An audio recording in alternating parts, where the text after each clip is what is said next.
Pero el día de hoy nos centraremos en el tema del diálogo político. Precisamente el día de ayer se conocía a través de los mediadores de la oposición que el gobierno ha decidido suspender estas mesas de negociación. También el día de hoy Capriles ha señalado que posiblemente la próxima reunión del 6 de diciembre que se encontraba pautada entre el gobierno y la oposición sería la última. Para esto tenemos en línea al profesor José Enrique Molina, constitucionalista y profesor de la Universidad del Zulia en el doctorado en Ciencia Política, quien nos estará comentando sobre este tema. Así que a continuación en el aula de clase le procederemos a hacer las preguntas al profesor. Bueno, profe, ¿qué ha ocurrido? ¿Quién ha ganado en este tema de diálogo?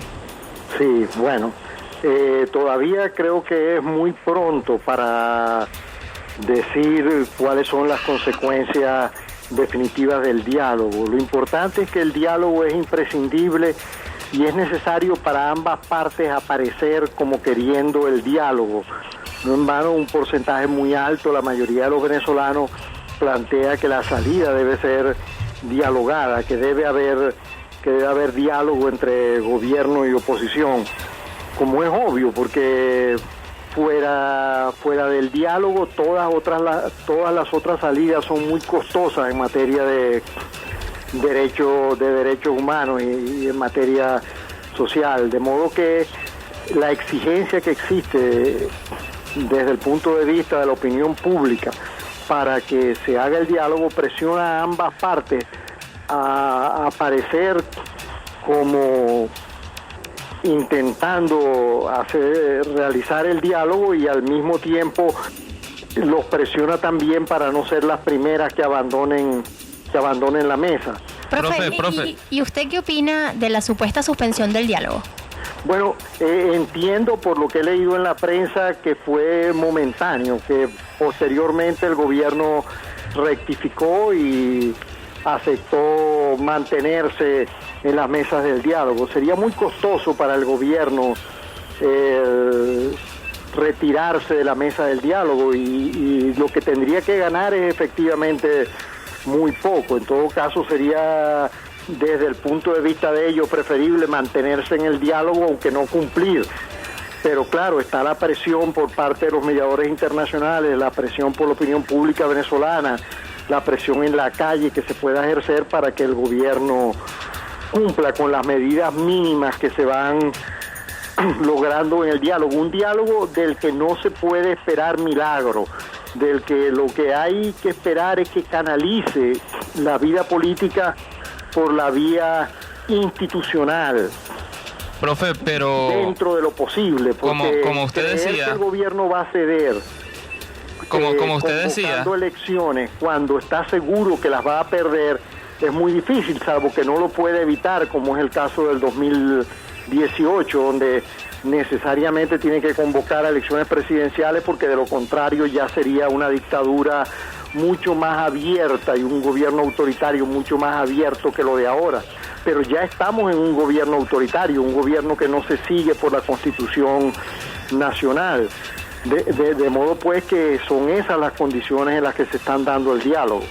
Pero, profe, el diálogo, usted dice que es una vía que, sin duda alguna, tendría muchas menos implicaciones en temas de derechos humanos, pero lo que se viene comentando de la oxigenación al gobierno, ¿no provocaría una prolongación de la crisis, del tema de la crisis humanitaria, del tema de los presos políticos que, sin duda alguna, citando a Ricardo Hausmann, decía que son como un recurso natural renovable para una dictadura? Es decir, cuando quieran ellos pueden seguir retomando presos políticos para seguir negociando.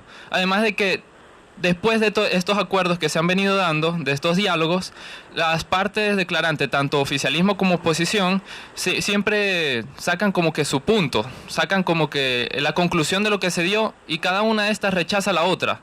Viene Tarek El Alzaimi, por ejemplo, diciéndole a los de PJ, a los de Primera Justicia, que dejen de sacar resultados o conclusiones del diálogo que no son así, que no fueron expuestas, como las supuestas elecciones en Amazonas, que más adelante se vienen colocando, así como que la declaración de Carlos Ocariz de los presos políticos como personas detenidas. Es decir, un juego discursivo que se comparte tanto de la oposición como del gobierno sin dar un resultado evidente para la población, que por lo tanto presenta un descontento mucho mayor en términos de encuestas con respecto al diálogo?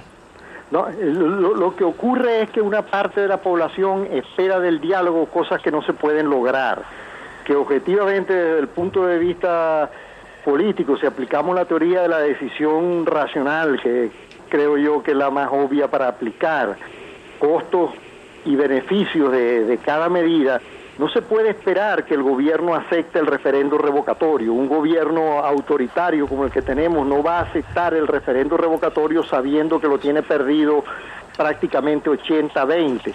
Lo que se puede lograr con la presión en la calle y la mesa del diálogo funcionando es que se regularicen algunas vías institucionales, que se logre la libertad de algunos presos políticos, existiendo siempre la posibilidad de que el gobierno vuelva a tomar otros presos políticos. Esa posibilidad existe, solamente la presión de calle y el costo político que pueda seguir teniendo el gobierno conforme se acerquen las elecciones del 2018 es lo que puede definitivamente evitar que el gobierno actúe cada vez más en forma autoritaria, pero hay que entender que se está tratando con un gobierno que no respeta la Constitución, que ya se ha apartado de la Constitución. La Constitución es una mera ilusión, la interpreta como le conviene.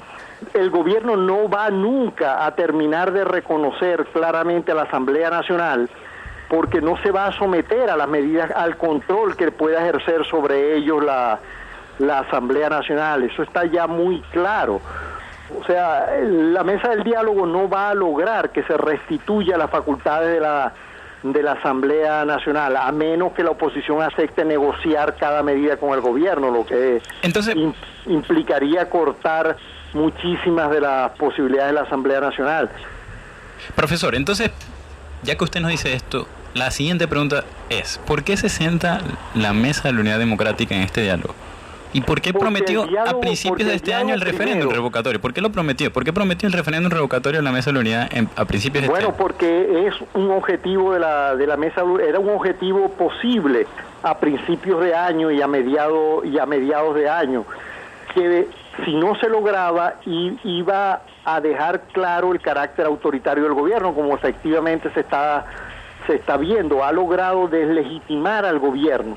El referéndum revocatorio, si no se lograba, deslegitimaba mucho al gobierno, y efectivamente lo ha hecho, le ha dejado clara, sin máscara, su cara autoritaria.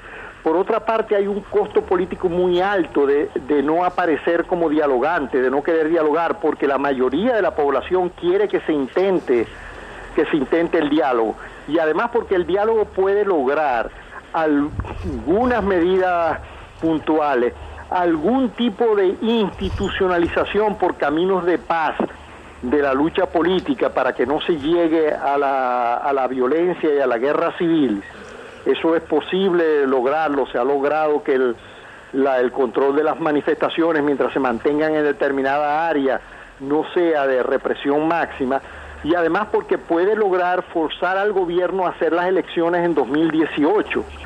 La vía del diálogo, acompañada de la presión institucional, puede obligar al gobierno a un compromiso institucional mínimo, que a mi modo de ver es que se hagan las elecciones presidenciales del 2018.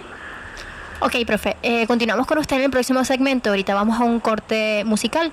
Vamos a escuchar Guaco de Lágrimas No Más de Guaco. Los invitamos a seguirnos por nuestras redes sociales, @aulaabiertabe en Facebook, Twitter e Instagram.